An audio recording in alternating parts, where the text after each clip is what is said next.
Hello there, welcome back to Love Colinas, the local edit.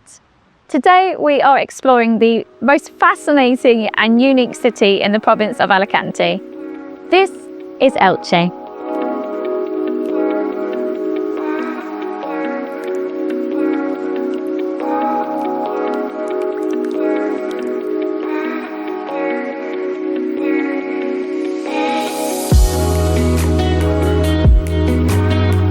At approximately a 45-minute drive from Las Colinas, Elche offers something really quite different to the beach towns you might already know.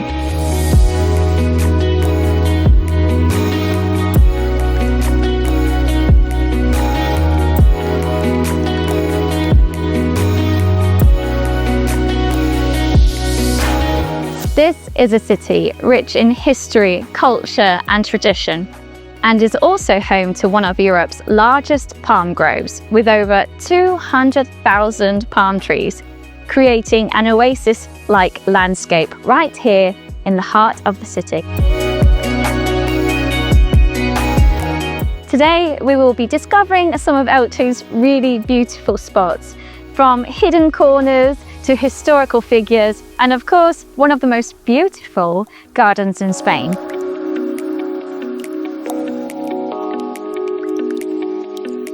And we'll finish by uncovering one of the stories behind one of Spain's most exciting archaeological discoveries.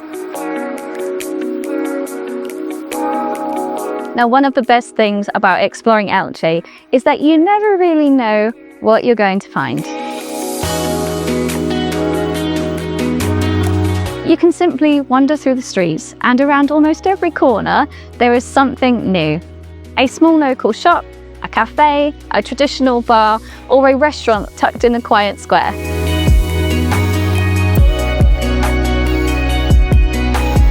All those unexpected discoveries that make exploring Elche so enjoyable.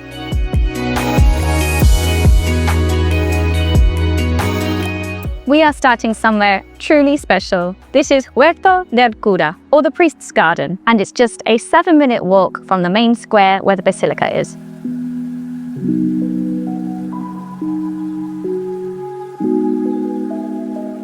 But this isn't just a garden. It's part of the palm grove that makes Elche so beautiful and so unique.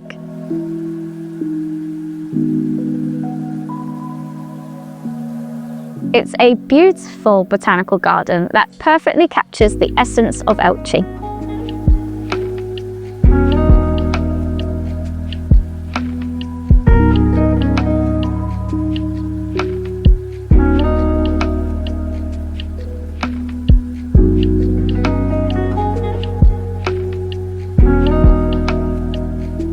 In fact, the whole palm landscape here, known as the Palmero de Elche, is also a UNESCO World Heritage Site.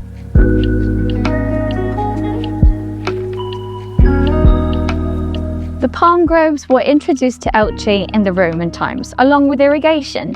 They were really quite clever by bringing their livestock and their crops under the canopy and the shade of the palms. And it is here that they would flourish, in what otherwise would be a very dry landscape.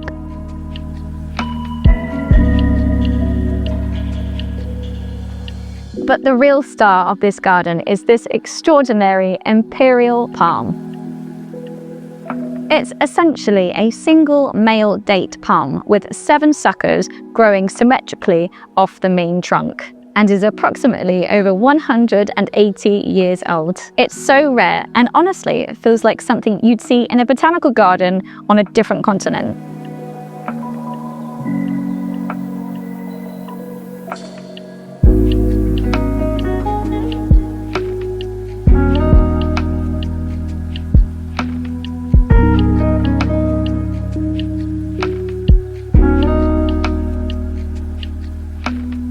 Date palms have been economically and culturally important here for centuries, especially for Palm Sunday, when locals take these beautiful decorations made from dried palm leaves and send them all over the world.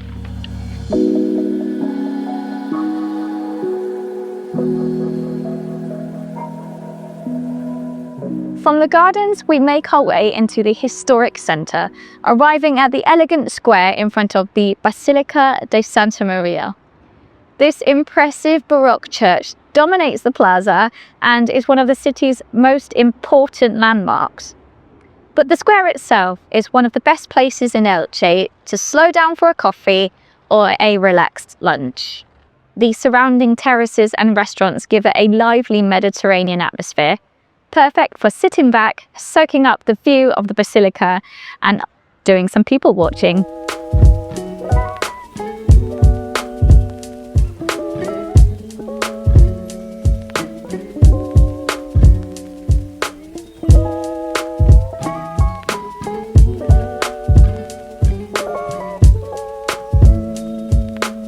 Elche has a growing reputation for gastronomy too. In fact, just outside of the city, you will find one of Spain's most celebrated restaurants, La Finca de Susi Dia, run by renowned chef Susi Dia. La Finca holds a Michelin star and showcases the very best of Mediterranean flavors, using local ingredients and modern techniques. If you watched our previous Local Edit episode, you'll know how incredible the experience there can be.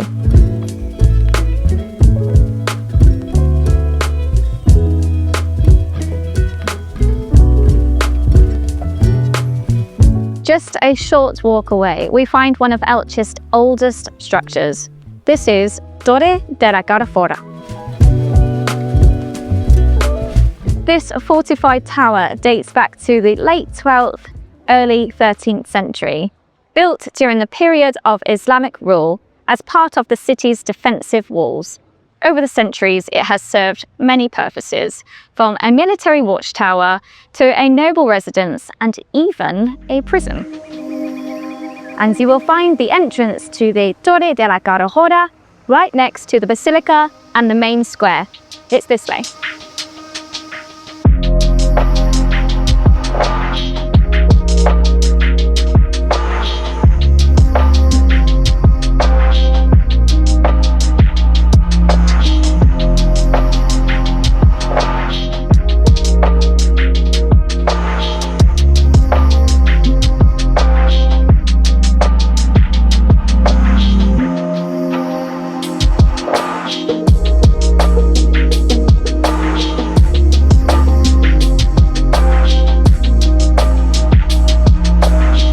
And today it stands as a reminder of the many cultures that have shaped Elche throughout the years.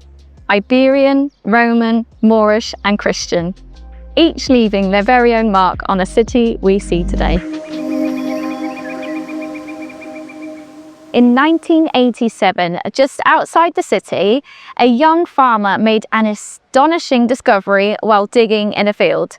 Buried beneath the earth was a beautifully preserved limestone sculpture that would become one of the most famous pieces of Iberian art ever found, the Dama de Elche. Dating back more than 2,000 years, this sculpture is believed to represent a noblewoman or possibly a priestess from the ancient Iberian civilization that once lived in this region. But what makes this piece so striking are the incredibly detailed features, the elaborate headdress, intricate jewelry, and the serene and almost mysterious expression. Now today, the actual sculpture is housed in Madrid in the Archaeological Museum. But here in Elche, you can still learn the full story and discovery and explore the city's ancient heritage at the MAHE Museum. This museum takes you through thousands of years of history, from the Iberian settlements of La Alcudia, through Roman times, the Moorish period, right up until modern day Elche. It's a fascinating place that helps you understand just how deep the roots of this city run. Now, we have only scratched the surface here in Elche. There's plenty more to see and do, and that will be coming your way in part 2 very soon. But where we want to take you now is quite different to everything you've seen so far. We're going to take you to Centro Comercial La Aljube. While Elche is steeped in history, it's also a modern city, and La Aljube is the main shopping and leisure centre in the area. With international brands, restaurants, cinemas and cafes, it's a popular meeting point for locals and visitors alike. And a reminder that Elche isn't just a historic destination, it's a place to relax, shop, have fun, everything.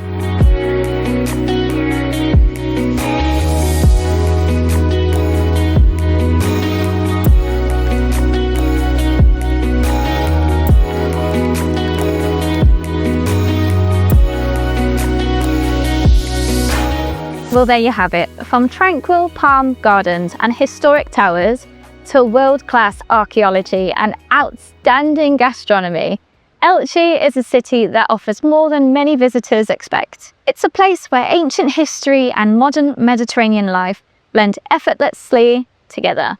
And it's just one more reason why exploring the Costa Blanca beyond the coastline can be so rewarding. If you enjoyed this episode of The Local Edit, don't forget to like and subscribe and join us next time as we continue discovering the very best places, food and experience this region has to offer. We'll see you in the next one.